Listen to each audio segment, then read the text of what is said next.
সমাগত লোকসভা নিৰ্বাচন আৰু এই লোকসভা নিৰ্বাচনক লৈ ইতিমধ্যে প্ৰতিটো ৰাজনৈতিক দলে সাজু হৈছে, কিন্তু বিভিন্ন সমস্যাৰে জৰ্জৰিত অঞ্চলসমূহত যোৱা 5টা বছৰে সাংসদসকলে কি উন্নয়ন কৰিছিল বা তেওঁলোকৰ সমস্যাৰ কি সমাধান কৰিছিল তাক জানিবৰ বাবে মই উপস্থিত আছোঁ যোগীঘোপাৰ তিনকোণীয়া গাঁৱত।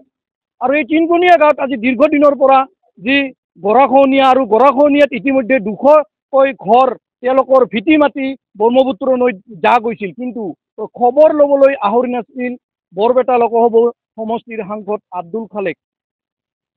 মই এই মুহূৰ্তত সেই গৰাখহনীয়াৰ ক্ষতিগ্ৰস্ত লোকসকলৰ কাষত আছোঁ আৰু তেওঁলোকৰ পৰা জানিম তেওঁলোকৰ কেনেধৰণৰ সমস্যা। কি ক'ব আপোনালোকৰ যিহেতু গৰাখহনীয়াৰ আজি কেইবাবছৰ ধৰি যি বিধ্বস্ত হৈছে, ইতিমধ্যে 200 ঘৰ পৰিয়াল ইতিমধ্যে তেওঁলোকৰ ভীতি মাটি নদীত বিলীন হৈ গৈছে, তেওঁলোকৰ কেনেধৰণৰ সুবিধা পাইছে কি ক'ব? একোৱে পোৱা নাই, আজিলৈ পোৱা নাই, একোৱে সুবিধা পোৱা নাই। আমাৰ ইয়ালৈ আব্দুল খালেক ডাঙৰীয়া ইয়াতে ভৱিষ্যতো আহি পোৱা নাই, ভোটকেইটা লোৱাৰ পিছত একদিনো অহা নাই ইয়ালৈ। আমাৰ আব্দুল খালেক ভোটৰ সময়ত যোৱা 5টা বছৰ আগত তেওঁলোকে ইয়াত আহিছিল ভোট ল'বলৈ, ভোটটো আমাক দিবা, তোমালোকৰ যি সমস্যা আছে সমস্যাবোৰ এইবিলাক সমাধান কৰিম, কিন্তু আজিলৈ সেই সমস্যাই থাকিল, সমাধান একোৱেই নহ'ল।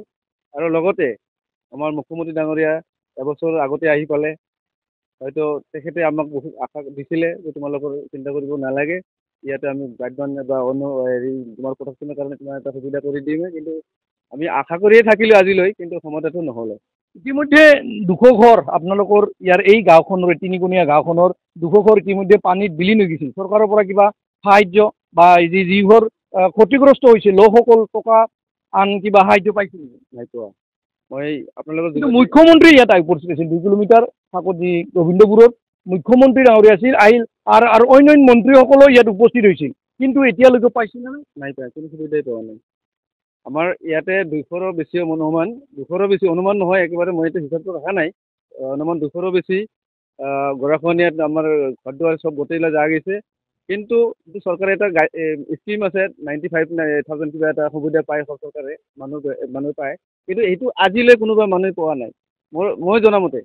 যি হওক মই চৰকাৰক আহ্বান কৰোঁ, যিসকল মানুহ গৰাখহনীয়াত মানে ঘৰ দুৱাৰ গৈছে যা গৈছে, মই চৰকাৰক আহ্বান কৰোঁ তেখেতসকলে যাতে এককালীন সুবিধা এটা এই 95,000 মানে কিবা এটা চৰকাৰে যিটো আঁচনি আছে সেইটো যাতে পায়, মই এইটো চৰকাৰে আহ্বান কৰোঁ। লগতে আৰু এটা আহ্বান কৰোঁ, মোৰ নিজৰে এবছৰত লাইন বিল আহিছে 14,928 টকা।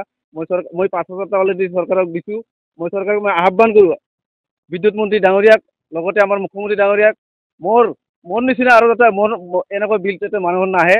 আৰু মই এইখিনি পইচা যিখিনি দিছোঁ 5,000 কিবা টকা দিছোঁ, 5,000 টকা দিছোঁ, বাকী 9,000 10,000 কিবা টকা আছে, মই চৰকাৰে এটা আহ্বান জনাওঁ মই টকাটো যাতে মোক মাফ কৰি দিয়ে। লগতে মই আৰু কওঁ মোৰ নিচিনা যেন আৰু এনেকুৱা মানুহৰ যাতে নহয়, মই চৰকাৰৰ পৰা আহ্বান জনাওঁ। আৰু কওঁ আমি গৰাখহনীয়াত যি গৈছে আমি চৰকাৰৰ মানে আহ্বান জনাওঁ যে আৰু আমি আশাবাদী আমাৰ এই তিনকোণীয়া দ্বিতীয় তৃতীয় আৰু প্ৰথম খণ্ড এইখন 3খন গাঁৱৰ যিখন আমাৰ বিলীন হৈ গৈছে যি গৈছে চৰকাৰক আমি অনুৰোধ জনাওঁ যাতে আমাৰ যিটো সুবিধা আমাৰ চৰকাৰ কৰি দিবা বিচাৰিছিলে আমাৰ মুখ্যমন্ত্ৰী ডাঙৰীয়া, তেখেতে যাতে আমি আহ্বান ৰাখোঁ অনুৰোধ জনাওঁ যাতে এইটো আমাক সুবিধা কৰি দিয়ে। আমাৰ যি গৈছে আৰু যদি নাযায় এইটো আমি অনুৰোধ জনাইছোঁ। আৰু এজন লোক আছে তেওঁৰ পৰা জানিম, পুনৰ লোকসভা নিৰ্বাচন আহিল, এইবেলি আপোনালোকে কেনেকুৱা প্ৰাৰ্থী বিচাৰে? পুনৰ লোকসভা নিৰ্বাচন আহিল, এইখন কি প্ৰাৰ্থী বিচাৰে? আমিতো পাব্লিক আমিতো ভোট দিবই লাগে। কেনেকুৱা প্ৰাৰ্থী বিচাৰে? কাৰণ যিহেতু আব্দুল খালেক আছিল আপোনালোকৰ সাংসদ, কিন্তু আপোনালোকৰ বিপদৰ সময়ত কিন্তু তেওঁক এবাৰো দেখা পোৱা নগ'ল। এজন প্ৰাৰ্থী হয়তো গৰীব দুখীয়া বা সম্পূৰ্ণ ৰাইজৰ লগত থাকিব আৰু মানুহৰ সা সুবিধাৰ কাৰণে তেখেতে আগবাঢ়ি আহিব, তেখেতে বিচাৰে।